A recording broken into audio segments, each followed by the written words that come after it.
Do y'all know what flow state is? Flow state is when you're in a state of mind where nothing's going on in your mind. So you can finally actually receive all of the thoughts. And a lot of those thoughts, I call them downloads, especially when I know, like, I'm just like, wow, and I'm hearing this in my head. Like, I'm hearing it audibly in my head. I'm like, yeah, that's amazing. And I know it's a word from God because I've finally shut off my brain. You'll be in flow state when you're driving a lot and you like, have you ever gone somewhere and you didn't realize like how you even got there? Like, oh my gosh, I wasn't even paying attention. I don't remember at all any of it. That's flow state. Have you ever been in a state where like you're just like painting something or doing a project and you're just in a flow state, like a shower? Showers are flow states. If you're not listening to anything, it's like your mind is shut off from all the distractions, and it finally opens up the ability for you to receive words of encouragement from your angels, your spirit guides, whatever you want to call them, Jesus, right? So I hear in my head as I'm stating, am I not the same God that I was yesterday, that I am today, and I will be tomorrow? And I said, God, you are going to speak something good, huh? I was like, you are. And then he said, did I not soften the Pharaoh's heart to release the slaves? And I said, you absolutely did. He said, if I can soften the Pharaoh's heart, how minor is a miracle for me to soften this person's heart, to release what they're holding on to over here? And I said, good word. I knew God was speaking. I was like, I'm about ready to share this to my parents. I know it. He continues on and he says, am I not the same God who split open the sea to let my children pass through unharmed? And I was like, yes, Lord, you are. And he said, I split open the sea. How little do you need to believe that I can just touch this person's heart to make safety and passage for the children? And I said, it's nothing to you because you're so powerful.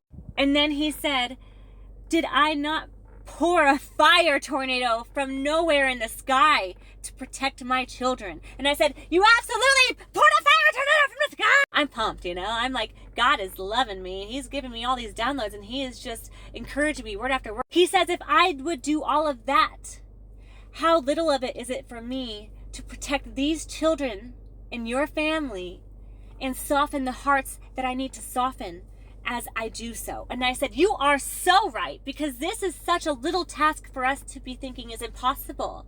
And by us, I 100% did not think that. But I do know how impossible situations feel impossible to us. But they are so minor because God did so much bigger things. And we cannot comprehend it because we haven't seen it. But then as I thought that, I heard that though my children used to hear me audibly, though they saw the most miraculous things form before their eyes, though they walked through the water that I split open for them, though they witnessed the majestic power of who I am to them, they still yet doubted that I was taking them to safety. They still yet doubted and wanted to go back to their earthly comfort zone instead of trusting that things might look like they're falling apart and scary, but you're actually getting aligned into the right place you've been praying to go all these years. He said, I provided food for them from the heavens, and yet they still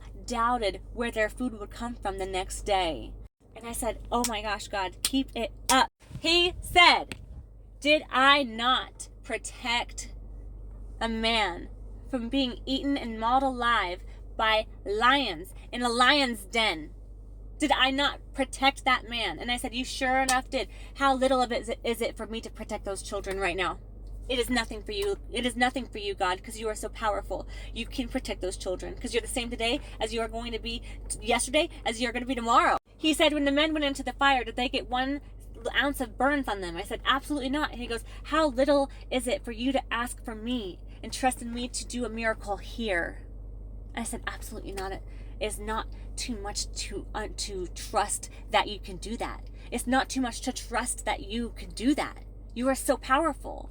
He said, though I used to speak audibly to my children, they began to still doubt. They became used to that. And you are all used to seeing the small miracles, even though they're not as big as what I used to do and as audible as I used to be. I can be that big and I can be that audible, but the belief has been lost and the faith has been lost in that I can do big things, because these little things seem too big for me to step in and intervene. But I am here and I will intervene. And I said, God, show me how good you are. Show me how good you are. He begins to say, did I not save your child when he was on the hospital bed and began to lose the ability to breathe? Was it not me who opened his airway for him to be alive today? And I said, preach it, Jesus. He was 16 months old. Yes, you did. How little is it for you to ask for me to step in and fill the gap here and trust that it will be done? It is nothing, Lord. He said, Crystal, when you rolled in your car over 3 times in a field on your senior year in high school, was it not your Lord, your God, who kept you from getting one single scratch, who kept the windows from breaking on the side of the car, which kept you unharmed? I said, you are that very same God that protected me. He said, if I can do that, how little is it for you to ask me to do this? Oh, and then he continues going. He said, was it not I who stepped in and softened your biological father's heart to say yes when your dad continued to ask if he can adopt you? And I said, you sure are the God who made that happen, because he said no. And he said no. My dad loved me so much that he wanted me regardless, and he had faith regardless. And then he softened that Pharaoh's heart and he said yes. He said, was it not I who softened the judge's heart as your father took 3 of your mother's children with him and said, I want to adopt these children and give them my last name? The judge knew at that time it would put them into severe debt. They couldn't afford it. And he was telling him, you shouldn't do this. And my father said, what? Their debts are now mine. I want these children. Just like freaking God did for us, right? My dad. That softened the judge's heart so much to see such a love that he wiped the debt free from the adoption process. Was that not God? It absolutely was. And I said, God, tell me more. He says, though I do not speak loudly, I speak every day. He says, though I do not speak as loud as I did before, in your lives, I speak louder. Finally, he said, you may not have seen the seas split open, and you may not have been in the lion's den. You may not have had to go into the fire, but my power and my protection remains the same regardless. My abundance, my inheritance is yours regardless. You just have to stop limiting what I am capable of in your physical reality, because you are not of this earth, you are of the kingdom. And that is the mindset in order to pull in the manifestations of what you're calling for God and favor and faith for. God, step in and fill in the gap here. If I am not relying on what I see, just like when they were walking on water in the middle of the storm. If I'm looking and focused on everything that this earth is showing me is to be true, I will surely sink. But if I keep my eyes on the truth that God will walk on the storm water with effortlessly and easy, and I can do the same as long as I look at him, what more can he do, right? He can do so much more. So remember that. Remember that. And by the way, God showed up, just like I knew he would. God always left the 99 because he knew they were under the hedge of protection of his inheritance, his kingdom. When one of his children gets lost, he will go for them. No situation is too hopeless. No situation is too hopeless.